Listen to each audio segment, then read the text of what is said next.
Majira ni saa 12 saa za Afrika Kati, saa 1 majira Afrika Mashariki. Ni Amka na Baraka1 TV tarehe 22 za mwezi wa 8 2026, na mimi ni Rajabu Wakili Kabonga.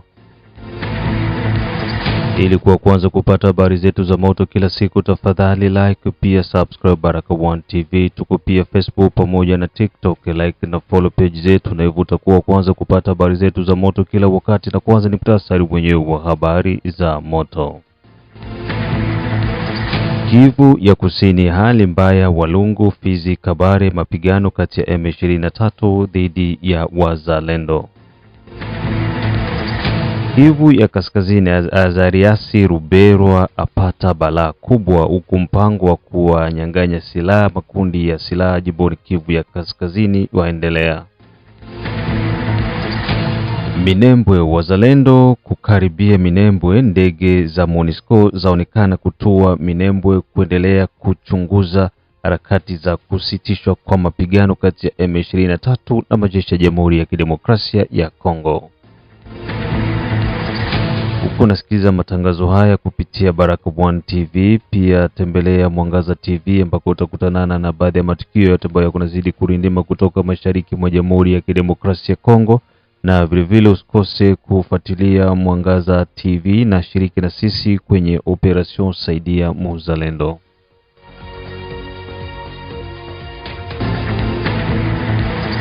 Tuanze kwanza moja kwa moja na taarifa hizi za mapigano ambazo zimekuwa zikiendelea jimboni Kivu ya Kusini, maeneo ya Walungu, Kabare, Fizi, baada ya mapigano ambayo yamekuwa yakiripotiwa mara kwa mara jimboni Kivu ya Kusini. Ni kwamba Wazalendo wameweza kufanikiwa kuendelea kutongana na magaidi wa M23 huku wakikaribia kabisa maeneo ya Zibira, licha ya hali ambayo imekuwa ikionekana mara kwa mara kwenye uwanja wa mapigano. Kwa upande wa maeneo ya Walungu, Wazalendo wameonyesha uwezo mkubwa siku tatu hivi takriban wakiwa wako wanatongana na magaidi wa M23, lakini bila mafanikio ya kuingia maeneo ya Zibira.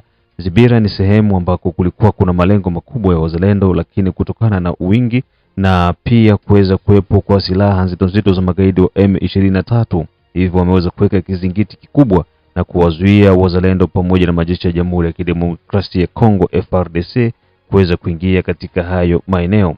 Baadhi ya Wazalendo wanalalamikia majeshi ya Jamhuri ya Kidemokrasia ya Kongo kutokuonesha nguvu ya ukweli na kuwapea silaha nzito ili waweze kutoboa kuingia maeneo ya Zibira, huku pia wengine wakilalamikia majeshi ya Jamhuri ya Kidemokrasia ya Kongo kubaki nyuma wakati wa operesheni zikiwa zinafanyika dhidi ya magaidi wa M23 ndani ya tarafa ya Walungu pamoja na Kabare, jimboni Kivu ya Kusini.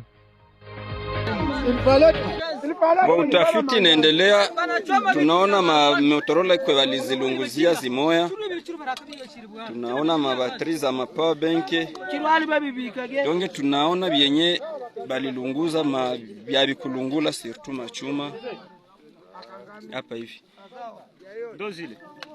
Hapa kunaonekana mabatri za Motorola, power bank. Balikuwa nafichika Motorola moya na balisha ipana, wengine tunabifuatilia. Tuko hapa na inite ya kwa Sadiki ya mwenzetu hii kona Tirema Constant yote kabisa. Kwa upande wa tarafa ya Fizi, Minembwe hipo katika hatari kubwa kwa sababu kwa sasa mapigano yameonekana yakizidi kuchachamaa kati ya Wazalendo na majeshi ya Jamhuri ya Kidemokrasia ya Kongo, huko wakitongana dhidi ya magaidi wa M23. Kwa upande wa Masisi, jimboni Kivu ya Kaskazini, baada ya mapigano makali, hatimaye Wazalendo wamefanikiwa kuingia maeneo ya Kanune na hivyo kuweza kuwaondoa magaidi hao wa M23 ambao walikuwa wakimiliki katika hayo maeneo. Kwa sasa Wazalendo wapo Kanune huku wakizidi kusonga mbele, na ni kutokana na mapigano yaliyofanyika siku ya jana kuamkia leo hii tarehe 22 za mwezi wa 8 2026.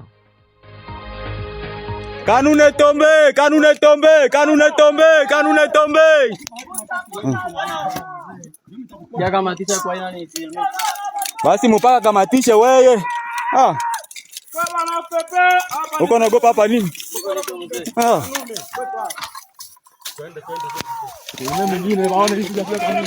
Kanune tembo tombe. Keba na nefu barete kombetas. Bonge la nyau. Chef d'etat major. Tigre.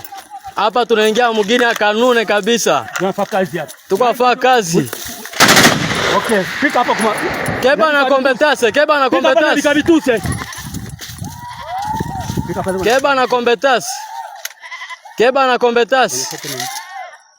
Kanune.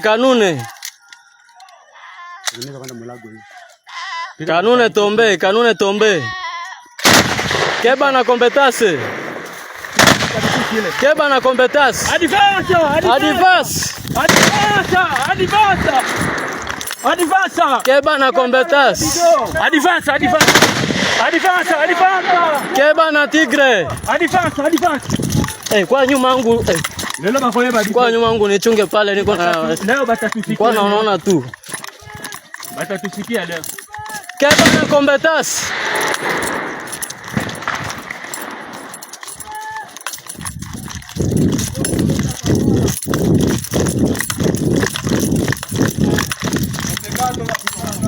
na kompetase. Keba na kompetase. Mugini ya Kanune tombe. Hapa tuko na tigre kompetase. Bonge la nyau.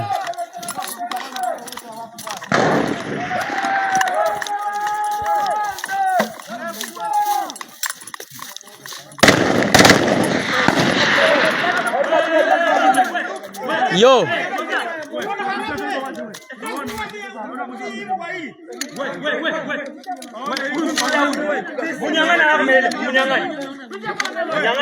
Mumunyanganye bunduki. Kupiga masasi ovyo. Kanune tombe. Hapa deja tuko kusoko. Soko hapa tuko kusoko kabisa Kanune. Tomate zile mnaziona. Hapa ni S3 brigade Kamina base. Deja Kanune hapa tombe. Oui. Adui nifuatilia na mimi naifuata na mimi naiponda. Ndio. Mpaka nihakikisha mpaka miliki. Ndio. Apie kule. Keba na kompetase. Keba na kompetase.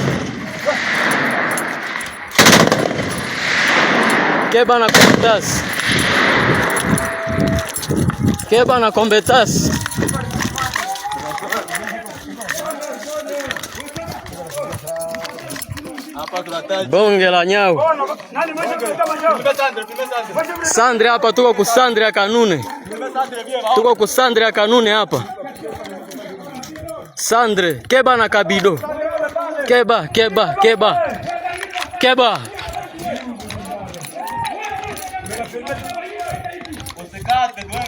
Keba na kabido. Hapa tuko kusandre ya kusoko.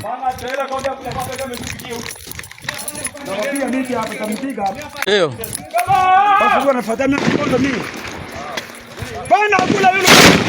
Keba na bonge la nyau.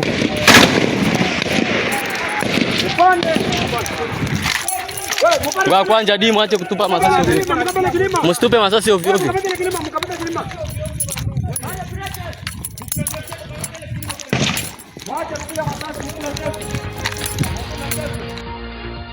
Nikikurudisha kidogo jimboni Kivu ya Kusini, Jenerali Simba Wankutu ameweza kutoa ujumbe na kuutuma kwa magaidi wa M23 endapo wanakuja kuvamia kambi za wazalendo, basi wanatakiwa pia waje na jeneza, kwa sababu hawatokubali tena kuendelea kuona miili ya magaidi wa M23 ikibakia kwenye ardhi ya Kongo. Badala yake waje na jeneza kwa ajili ya kuweza kuondoka na miili yao. Hiyo imetokana na ripoti kutoka sehemu mbalimbali zikiashiria uwepo wa magari ya magaidi wa M23 huku wakijazwa pamoja na silaha wakijaribu kwenda kuzivamia ngome za wazalendo kokota ambako wanapatikana ndani ya tarafa ya Kabare pamoja na Walungu. Jenerali Simba Wankutu anaendelea kuhimiza raia katika hayo maeneo kutokuwa na wasiwasi, badala yake waendelee kutoa taarifa na chochote wanachokiona basi waweze kutumia wazalendo ili wajipange dhidi ya kuweza kudhibiti mashambulizi yote ambayo yanatarajiwa kufanywa na magaidi wa M23. Jambo bandugu yetu bakongomani, na basalimu sana. Nasema asante kwa kuwa Mungu angali anatuchunga. Tunasikia kisi M23 anakuya anajitahidi na magari na bingine, hatumuokope hata akuye, najua kama tuko tunamchunga na tuko tunamchunga ya lazima vile banajitayarisha bakuye na banabeba na maserke sababu na maambilasi zabo, sababu tunajua kama ndio mwisho ya filmu yote hii. Bako banasema sasa balipigwa jana, hawayapigwa, tulibaonesha byenye tutabafanya.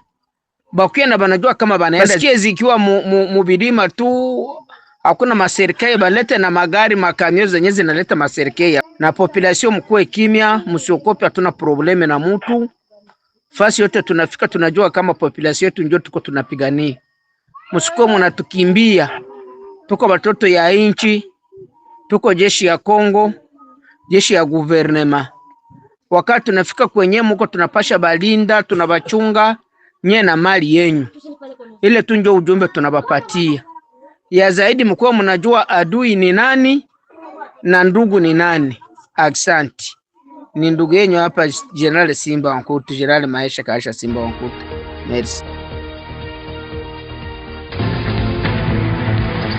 Hizo ni taarifa kutoka jimboni Kivu ya Kusini pamoja na Kivu ya Kaskazini. Turudi tena kwa upande wa Kivu ya Kaskazini ambako Azarias Ruberwa apata balaa kubwa, huku pia mpango wa kuwanyang'anya silaha makundi mbalimbali jimboni Kivu ya Kaskazini ukianza, mpango wa PDDRCS.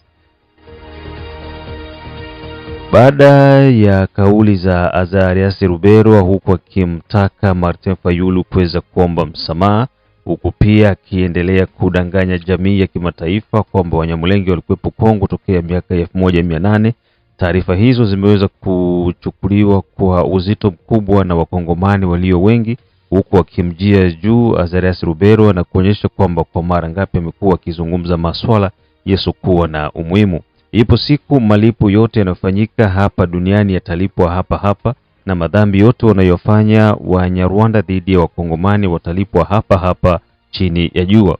Hayo ni baadhi ya maneno ambayo yametoka kwenye vinywa vya Wakongomani wenye kuonyesha hasira kali na pia kutokukubaliana na maneno machache na maneno machachu yenye kujenga chuki pamoja na ubinafsi kutoka kwa aliyekuwa makamu wa rais Bwana Azarias Ruberwa Manywa. Azarias Ruberwa Manywa anaendelea kutupia lawama Martin Fayulu na pia akiendelea kuwatetea ndugu zake kwamba wana uasilia kabisa wa Kongo, tofauti na vile inavyosemekana kwamba asili yao ni Rwanda. Jambo wazalendo wa Sud Kivu, Nord Kivu, Bwana Yesu asifiwe. Na ninaamini kwamba Mungu wetu yuko hai na anaendelea kutupigania. Ninakuja kujibu hii swala la Azarias Ruberwa kwamba Turugwani ndo anachunga population, ndo anaproteger population. Unaona akili za Banyarwanda, unaona akili za Banyarwanda. Banyarwanda bamesomea kwa Wakongomani, wameishi na Wakongomani miaka nenda miaka rudi. Au banye balikuwa protege na watu gwaneho hiyo wakati yote miaka yote. Turugwane walikuwa wapi? Turugwaneho alikuwa wapi mpaka Azarias aseme hivyo?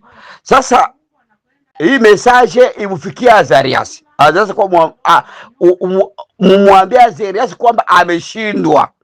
Alikosa Kenyatta ongea. Hiyo ni kushindwa, ni kushindwa na wenye atasema ajue kwamba Kongo ni ya Wakongomani na Kongo iko inagombolewa muda si mrefu. Muniambilie Zariasi kwamba ameshindwa. Kuanzia Turigwaniho yake iko msafari ya kutoka mumilima, na Zariasi hata julikanaka Mkongo kama kulikuwa mtu anaitwa Azariasi, kwa sababu ndo wametesa Wakongomani, ndo wametesa inchi. Wazariasi wakina Ruberwa ndo wametesa inchi. Sasa wamekwenda kufika mwisho.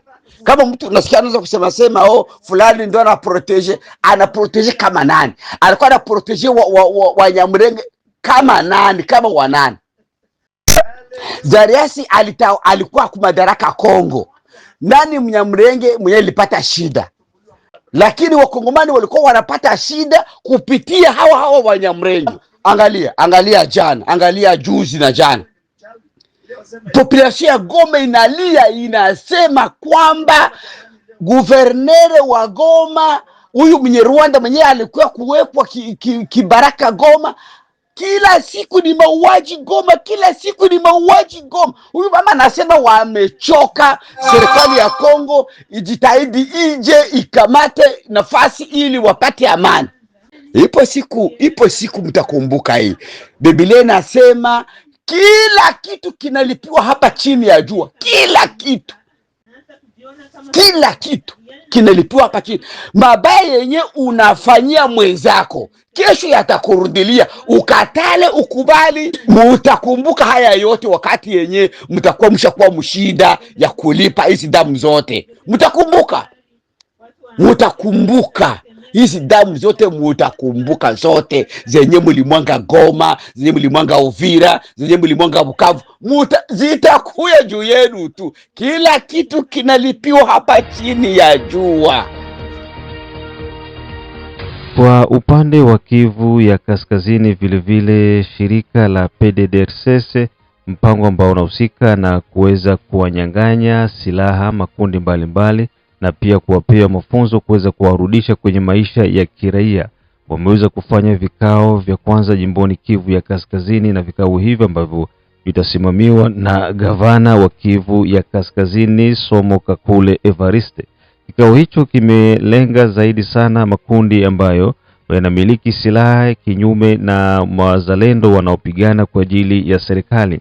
Yeyote ambaye anaonekana kwamba hatopenda tena kuendelea kutumikia jeshi, hivyo anahitajika kuweza kujiorozesha na kuweza kuweka silaha yake chini na aweze kuingizwa katika maisha ya kawaida na endelee kubaki kama raia wa kawaida. Aujourd'hui, on a fait une activité avec tous les partenaires du PDDRCS qui œuvrent dans le désarmement, réinsertion, stabilisation.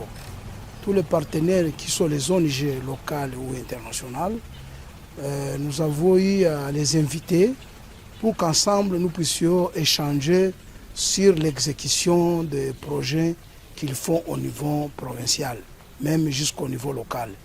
Parce que dans cette réunion, nous avons eu à présenter comment le fonctionnement du PDDRCS au niveau national, au niveau provincial et au niveau local, ce qui est au niveau des antennes.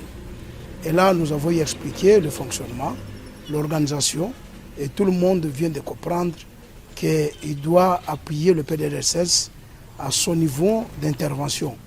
Vous savez, le PDDRCS comme un instrument du gouvernement à travers le président de la République, lui qui a créé le PDDRCS, c'est pour avoir une paix durable.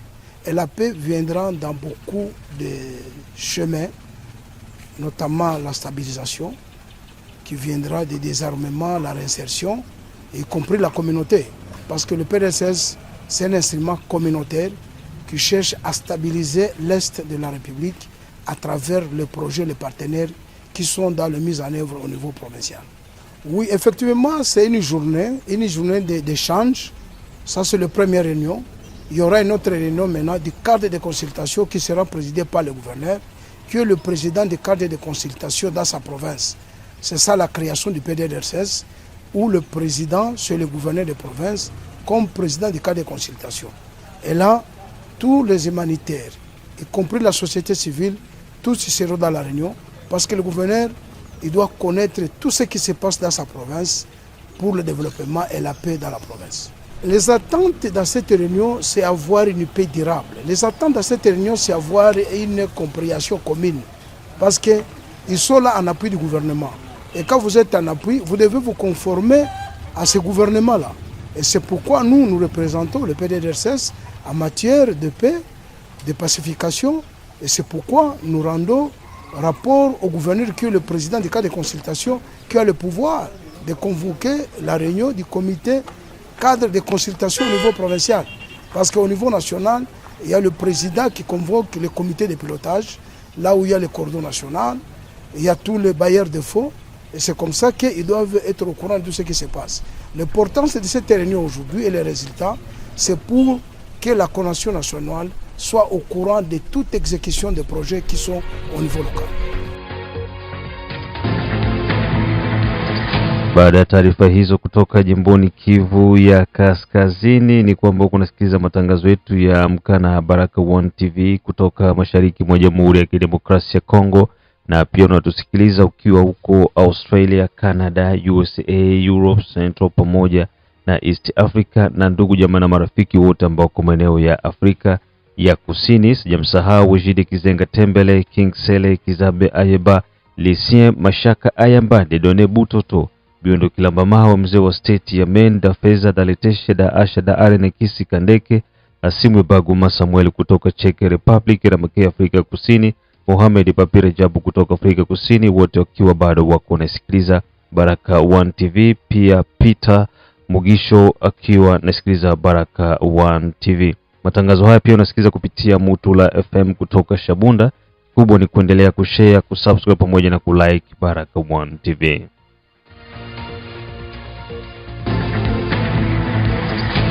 Tuingie jimboni Kivu ya Kusini baada kutoka Kivu ya Kaskazini. Ndani ya kitongoji cha Minembwe, wazalendo kukaribia Minembwe, ndege za MONUSCO zaonekana zikizunguruka kutoka Kavumu mpaka maeneo ya Minembwe. Je, kuna wasiwasi gani? Kwa sasa hali ya Minembwe inaonekana kuzidi kuwa tofauti baada ya siku 3 za mapigano kati ya wazalendo dhidi ya makundi ya muungano wa M23 Twirwaneho pamoja na Redi Tabara. Kwa siku ya tarehe 18, tarehe 19, tarehe 20 kumeonekana ndege za MONUSCO zikitoka maeneo ya Bukavu ndani ya uwanja wa ndege wa Kavumu na kujielekeza moja kwa moja maeneo ya Minembwe. Ndege hizo zinasemekana kutokana na taarifa ya Umoja wa Mataifa zipo kwenye mkakati wa kuendelea kuchunguza makubaliano ya kusitisha mapigano kati ya majeshi ya Jamhuri ya Kidemokrasia ya Kongo pamoja na magaidi hao wa M23. Kuruka kwa ndege hizo katika hayo maeneo kumekuwa kukiwaweka wasiwasi wazalendo pamoja na wananchi, kwa sababu miaka iliyopita ilikuwa ikiaminika kwamba mandege ya Umoja wa Mataifa MONUSCO ndiyo waga yanatumika mara kwa mara kuchukua silaha na kuwapelekea Twirwaneho ambao wapo kwenye milima ya Nyanja ya Juu. Serikali ya Jamhuri ya Kidemokrasia ya Kongo imewatoa hofu raia wake na kuambia kwamba kila ambacho kiko kinafanywa kwa sasa kiko chini ya udhibiti wa FRDC pamoja na serikali, hivyo hakuna uwezekano wowote wa ndege hizo za Umoja wa Mataifa kutoa silaha kupelekea makundi ya Twirwaneho, Redi Tabara pamoja na M23 huko milima ya Nyanja ya Juu.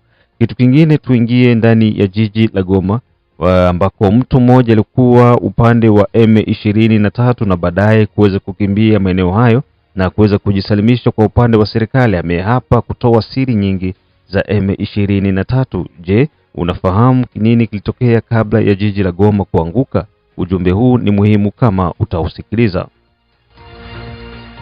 Ke ngana okipe bangote. Voilà. Ngana yebi ba makambu. Ngai na yebi ba makambu. Voilà. Goma va ekweya. Na yesa minoko ma muke. Goma va ekweya, Goma va ekweya. Une semaine avant Goma ekweya, ngana zaki na ambassade ya Rwanda. Voilà. Ba service à Rwanda bazawa. Soki ba service à Rwanda bazali awa. Soki ba service ya M23 bazawa. Bon vérifier. Ba oyebi kombo na ngai, bon vérifier. Feti moko ezalaki na ambassade ya Rwanda na Europe awa. Nga nazalaki na ni wana. Nazalaki wana. Nazalaki na feti wana. Tozalaki a des Congolais. Tozalaki a des Congolais. Ndeko muso a Congolais ya muluba na ngai. Tozalaki wana. ndeko moko congolais ya muluba na ngai tozaki wana. Voilà. Après wana tokutana bandeko moko. Batu bamonaka ndenge nalobaka bavandi bwe banze. Bavandi bwe banze ezaka Kinyarwanda. Na banduku yangu bampangi ya mundu bamasamu meno. Bavandi bwe banze ezaka Kinyarwanda. Euta wapi? Euta wapi? Vous comprenez? Eloko wana basenga kinga yango. So bo remarquer lorsque Gome Koyaki nde na komo loba bavandi bwe banze. Vous comprenez? Eloko wana basenga nga te tia eloko yo po esala moi bien.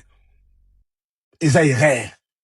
Mais na koloba mingi te muko mususu na oya bisabino ba mususu.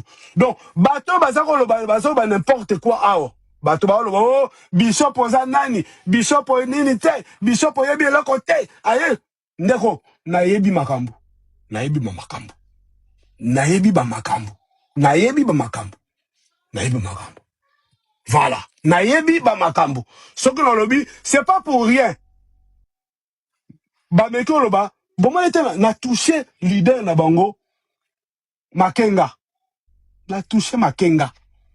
Oui, pourquoi la loba ki wana? Parce que ba yeba na yebi. Na huo ndo mwisho wa matangazo yetu kutoka Baraka One TV. Mengine tukutanane majira ya saa 6, saa 9 pamoja na saa 12. Kikubwa ni kuendelea kushare, kusubscribe pamoja na kulike Baraka One TV, na pia usikose kushiriki na sisi kupitia operation Saidia Muzalendo, na vile vile kuendelea kuitizama Mwangaza TV ambako utakuwa nakutanana na baadhi ya matukio yote ambayo yako nazidi kurindima kutoka mashariki mwa Jamhuri ya Kidemokrasia ya Kongo. Mimi ni ndugu yako Rajabu Wakili Kabonga. Bye bye.